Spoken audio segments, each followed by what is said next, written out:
Wait, can you... Hello! And welcome to Larry's Library! Hello, welcome to Larry's Library.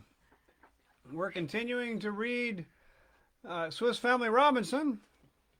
And tonight's chapter 41 should take a little over 16 minutes, almost 17 minutes. Chapter 41, Weaving Machine, Basket Making, The Alarm, A Dangerous Visitor, The Ass Falls a Victim. We had had so much trouble in harvesting our crops the last season that we had resolved, instead of trusting them to the ground without any order or regularity, to prepare a field which could receive them all at the same time and where they could ripen together. But as our animals were not yet sufficiently accustomed to the yoke to warrant our undertaking the task, I was obliged to defer it till some future period. In the meantime, I employed myself in constructing a weaving machine for my wife. Our garments had become so tattered and torn that the machine was of incalculable benefit to us. It was neither perfect nor handsome, and nothing more could be expected, as we had none of the wheat flour that the weavers use to make paste, which they employ in hardening the warp and preventing the threads from tangling. I substituted the glue of fish, and may I confess, without self-praise, that my composition was better than that of the weavers, for the fish glue preserves a humidity that the ordinary glue does not, and by employing it one can weave in a dry situation instead of descending into cellars where the weavers from time immemorial have been obliged to confine themselves. From this fish glue I also made window panes, not well calculated, it is true, for windows exposed to the rain, but they answered for ours, which on account of their deep embrasures were protected from storm. These two successes encouraged me, and I was resolved to try my hand at another thing, or, to speak poetically, add another flower to my wreath. My little cavaliers had long tormented me to make them saddles and bridles, and our beasts had need of yokes and other harnesses. I commenced my work and established myself as a saddler. Kangaroos and sea dogs furnished me with the necessary leather, and I used for wadding the moss that the Molucca pigeons had discovered to us. What's the sea dog? It's like a seal. Okay. But as this moss would have matted together and grown hard under the rider, I employed my sons in twisting it into cords, in which state it was left some time and then untwisted. By that means we obtained frizzed hair as elastic as that of horses. In a short time we had saddles and stirrups, bits and bridles, yokes and collars, each adapted to the strength of the animal for which it was intended. But this sedentary course of life did not suit the restless minds of my young people, and they earnestly begged me to take them hunting in the country. I put the matter off, and took in hand another sort of work, the want of which we felt sensibly. I speak of the making of baskets, a number of which articles we needed to carry our rice, roots, grain, etc. Our first attempts were clumsy enough, and we reserved them for our potato baskets. We gradually improved, and when I thought we were skillful enough, I ventured to use those Spanish rushes that had cost Jack so dear, and we made a number of fine baskets. They were not as finished workmanship as more skillful hands would have effected, but they were light and strong, and that was all we cared for. My sons had made a large basket to put manioc roots in, and in a fit of mischief, Jack and Ernest had passed a bamboo cane through the handles, and putting little Francis in the basket, set off on a full run, while the poor fellow endeavored in vain to stop them. Fritz, who had been looking at them, turned to me, saying, "An idea has struck me, Papa. Why cannot we make a litter of rushes for Mamma, and then she'll be able to accompany us on our distant excursions?" "Really," I replied, "a litter would be much more convenient than the back of the ass, and much easier than the cart. We will try what can be done." My children were delighted at the plan, but my wife laughingly observed that she would make but a poor figure seated in a wicker basket. "Well, never fear," said I. "We will make you a fine palanquin, such as are used in Persia and Hindostan." We immediately put the design into execution. The buffalo and the bull were brought out. 2 poles, which supported a large basket, were suspended by cords on each side, and Ernest jumped in to make the first trial. Jack mounted Storm, who was placed at the head, and Francis Brom, who supported the hinder part, and they set off. The first steps answered admirably. The basket, balanced between the poles, resembled a luxurious carriage on its springs of steel. But it was not exactly a pleasant carriage drive that Ernest enjoyed, for at a given signal agreed on by his coachman, they whipped up their beast and set off at a full gallop, suggesting Ernest to a punishment as novel as it was ridiculous, which consisted in forcing him to perform a sort of basket dance at each jump of his conductors. The fun was violent, but it was harmless, and we could not help laughing to see the phlegmatic Ernest so tossed about. We then all returned to our basket making, but we had scarcely recommenced when Fritz, whose eagle eye was always making discoveries, suddenly started up as if frightened at a cloud of dust which had arisen on the other side of the river in the direction of Falcon's Nest. "There is some large animal there," said he. "To judge from the dust it has raised. Besides, it is plainly coming in this direction." "I cannot imagine what it is," I answered. "Our large animals are in the stable, resting themselves after the experiment of the palanquin."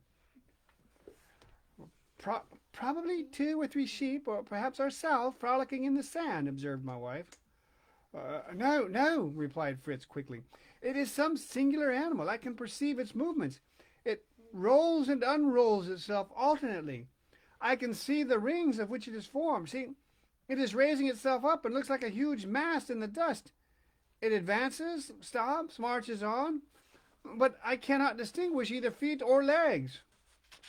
I ran for the spyglass we had saved from the wreck and directed it toward the dust. "I can see it plainly," said Fritz. "It has a greenish-colored body. What do you think of it, Papa?" "Then we must fly as fast as possible and entrench ourselves in the grotto." "What do you think it is?" "A serpent. A huge serpent advancing directly for us." "Shall I run for the guns to be ready to receive him?" "Not here. The serpent is too powerful to admit of our attacking him unless we are ourselves in a place of safety." We hastened to gain the interior of the grotto and prepared to receive our enemy. It was a boa constrictor, and he advanced so quickly that it was too late to take up the boards on Family Bridge. We watched all his movements and saw him stretching out to his enormous length along the bank of the river. From time to time the reptile would raise up the forepart of his body 20 feet from the ground and turn his head gently from right to left as if seeking for his prey, while he darted a triple-barbed tongue from his half-open jaws. He crossed the bridge and directed his course straight for the grotto. We had barricaded the door and the windows as well as we were able, and ascended into the dovecot, to which we had made an interior entrance. We passed our muskets through the holes in the door and waited silently for the enemy. It was the silence of terror. But the boa, in advancing, had perceived the traces of man's handiwork, and he came on hesitatingly until at last he stopped about 30 paces directly in front of our position. He had scarcely advanced thus far when Ernest, more through fear than through any warlike ardor, discharged his gun and thus gave a false signal. Jack and Francis followed his example, and my wife, whom the danger had rendered bold, also discharged her gun. The monster raised his head, but either because none of the shots had touched him or because the scales of his skin were impenetrable to balls, he appeared to have received no wound. Fritz and I then fired, but without any effect, and the serpent glided away with inconceivable rapidity toward the marsh which our ducks and geese inhabited, and disappeared in the rushes. The neighborhood of the boa threw me into the most unenviable state of mind, for I could think of no way to rid ourselves of him, and our united forces were as nothing against such an enemy. I expressly commanded my whole family to remain in the grotto, and forbade them opening the door without my permission. The fear of our terrible neighbor kept us shut up for 3 days in our retreat, 3 long days of anguish and alarm, during which time I suffered no one to break the rule I had established. The interior service of the grotto was the only consideration that could induce me to break it, and even then I allowed no one to go beyond the reservoir of the fountain. The monster had given us no signs of his presence, and we would have supposed him departed either by traversing the marsh or by some unknown passage in the rock, if the agitation which reigned among our aquatic animals had not assured us of his presence. Every evening the whole colony of ducks and geese would direct their course to the bay, making a terrible noise, and sail away for Whale Island, where they found a safe asylum. My embarrassment daily increased, and the immovability of the enemy rendered our position very painful. I was afraid that a direct attack might cost us the lives of one or more of our little family. Our dogs could do nothing against such a foe, and to have exposed any one of our beasts of burden would have been certain destruction to it. On the other hand, our provisions daily diminished, as the season was not yet far enough advanced for us to have laid in any winter stores. In a word, we were in a most deplorable situation, when heaven came to our aid. The instrument that effected our deliverance was our poor old jackass, the companion of our wanderings and faithful servant. The fodder that we happened to have got in the grotto had diminished frightfully. It was necessary to nourish the cow, which she contributed in great part to our subsistence, and some must be taken from the other animals. In this dilemma, I resolved to set them at liberty and let them provide for their own nourishment. As inconvenient as this measure was, it was better than to see us all dying of hunger shut up in the grotto.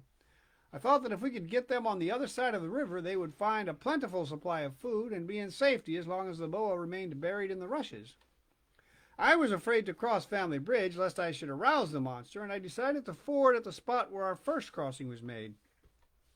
My plan was to attach the animals together. Fritz, mounted on his onagra, would direct the front of the procession, while I would take care that the marsh was effected in good order. I recommended to my son, at the first sign of the serpent's presence, to fly as fast as his beast would carry him to Falcon's Nest. As to our animals, I left to Providence the care of watching over and saving them. For my part, I proposed to post myself on a rock that overlooked the marsh, and in case of an attack on the part of the serpent, retreat to the grotto, where a well-directed discharge of firearms would rid us of him. I then loaded all our arms. My sons were placed as vedettes in the dovecot, with orders to observe the movements of the enemy, while Fritz and I arranged our beasts as aforesaid. But a little misunderstanding put an end to all my plans. My wife, who had charge of the door, did not wait for the signal and opened it before the animals were attached together.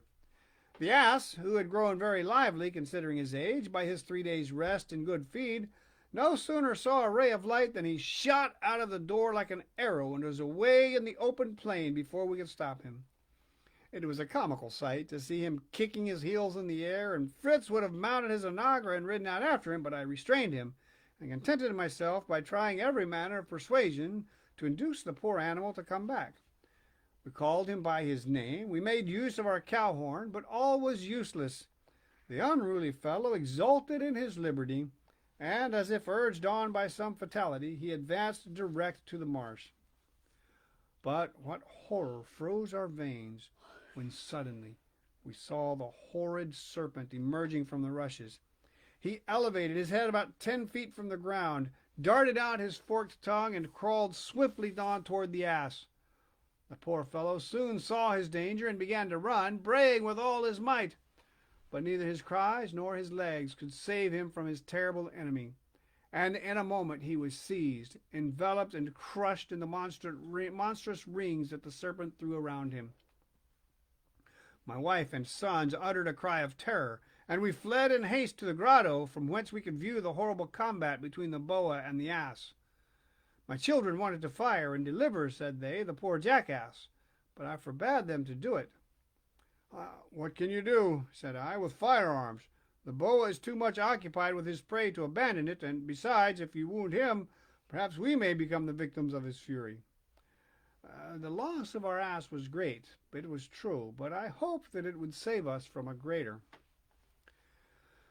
The boa proceeded with horrible avidity to his repast. The ass was dead. We had heard his last bray stifled by the pressure of the boa, and we could now distinctly hear the cracking of his bones. The monster, to give himself more power, had wound his tail about a piece of rock, which gave it the force of a lever. When the monster judged his preparation sufficient, he commenced to swallow the prey he had secured. We observed that as he advanced, the animal lost his strength, and when all had been swallowed, he remained perfectly torpid and insensible. I saw that the time had now arrived, and I exclaimed, "Now, my children, now the serpent is in our power." I then set out from the grotto, carrying my loaded gun in my hand. Fritz followed close by my side. Jack came next, but the more timid Ernest lingered behind. On approaching the reptile, I found that my suppositions were right, and that it was the giant boa of the naturalists. The serpent raised its head, and darting on me a look of powerless anger, again let it fall. Fritz and I fired together, and both our shots entered the skull of the animal, but they did not produce death, and the eyes of the serpent sparkled with rage.